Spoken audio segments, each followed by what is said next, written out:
Squash is one of my favorite things to grow in the garden, and it's an amazing survival crop. Here's some tips if you want to grow it.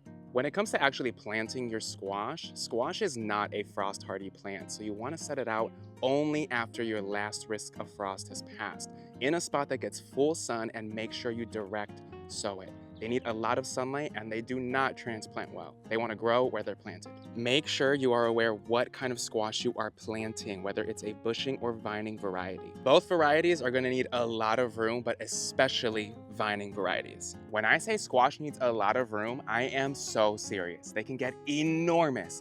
If you don't have like 4 to 6 square feet of room to plant a squash plant, it's gonna get pretty crowded in your garden really fast. A really great way to maximize the space in your garden if you don't have a lot of room is some vertical growing. These cattle panel arches are a really incredible way to give the squash all of the support that it needs while not overrunning the rest of the garden.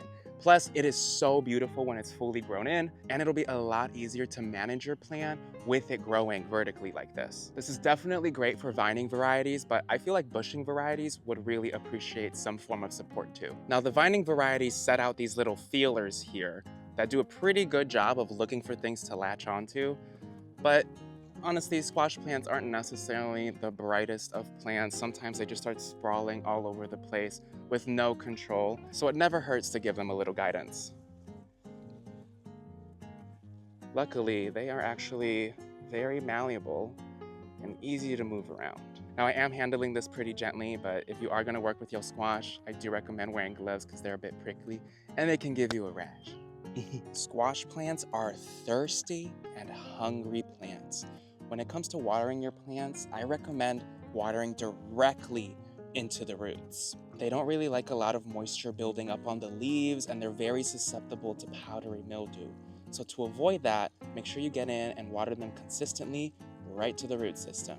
And when it comes to fertilizing, I use a water-soluble fertilizer that I make myself using comfrey. I mix it with water and I water it directly into the roots as well, about every 3 to 4 weeks. But once it actually starts producing fruit, about every 2 to 3 weeks. To keep your plant healthy throughout the season, do not be afraid to prune. Pruning is a really effective way to manage pests and diseases. If you see any yellowing leaves, do not be afraid to snip them off. Squashes are very tough plants. They can handle it. They will literally just put out more. Yellowing and dying leaves are good to prune off because they can host diseases and pests as well. Now, there aren't any signs of it on this plant, but if you see any leaves with powdery mildew, I would snip those off too. Otherwise, it's just gonna spread. Like I said before, squash plants can get pretty wild and they start setting out a ton of arms. If you don't necessarily have the room for it, it doesn't hurt to prune off any extra arms that you don't want to grow. This is obviously gonna help manage the overall plant, but it's also gonna help redirect energy to the places of the plant you actually want to focus that energy to, like flower production and fruit production. This squash already has a pretty big arm that I'm gonna help train up this trellis here. I'll use this tie to keep it in place for now, but it'll definitely eventually latch on its own. But it's also setting out arms down here that are gonna start growing into the walkway. I don't really want it to do that, and I'd much rather have it focusing its energy on the arms that I want growing here. So, bye. Here's another little arm that's starting to grow. Bye. It's even starting to grow over here. Bye. If you want to grow squash, it is so important that you understand how squash actually produces its fruit. Squash sets out 2 different types of flowers, the female flowers and the male flowers. The female flowers actually have the little fruit attached to it. You see this little baby squash? Here's the flower. That's how you know it is a female. And then you have your male flowers, which are only attached to a stem. There is no fruit, just flower.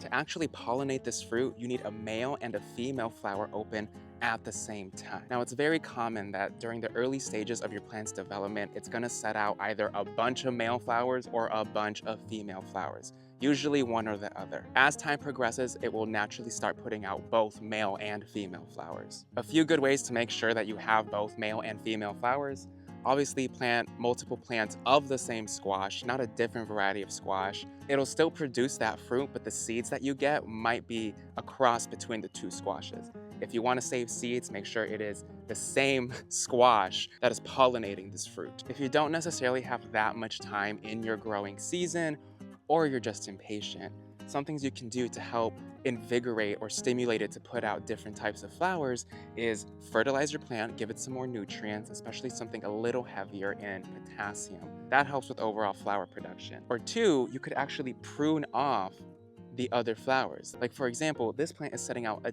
ton of male flowers. Fortunately, I have a female flower, but if I didn't have a female flower and only male flowers and I wanted more female flowers to come in, I would just snip off a bunch of the male flowers because they're not really gonna do anything for me unless we have a female to cross-pollinate. And the flowers are actually edible, so if you catch them closer to their mature flower stage, you can prune them off and fry them up. They're really good, and their flowers only bloom in the morning during the day. Make sure to plant a ton of native flowers in your garden too to attract pollinators to help your fruits get pollinated. One of the most common pests for squash are squash bugs. Here we have little nymphs. Honestly, if my leaves get too infested with them, I just prune the whole leaf off and get rid of it altogether. These are squash bug eggs. You can use tape, wrap it around your hand. Duct tape is best, but this is really the only tape I have. And you can pick them right off. Slay. There's also neem oil, which is really great at repelling a ton of pests, squash bugs included, and this is actually really good for managing powdery mildew too. Just mix them in a spray with some water and go to town. Make sure you get like at the base of the plant too. Only spray this in the evening because buildup on the leaves during the day and like broad daylight can burn your plants. Another very common pest for squashes is the squash vine borer. They literally burrow their way into the base stem of your plant and kill it from the inside out.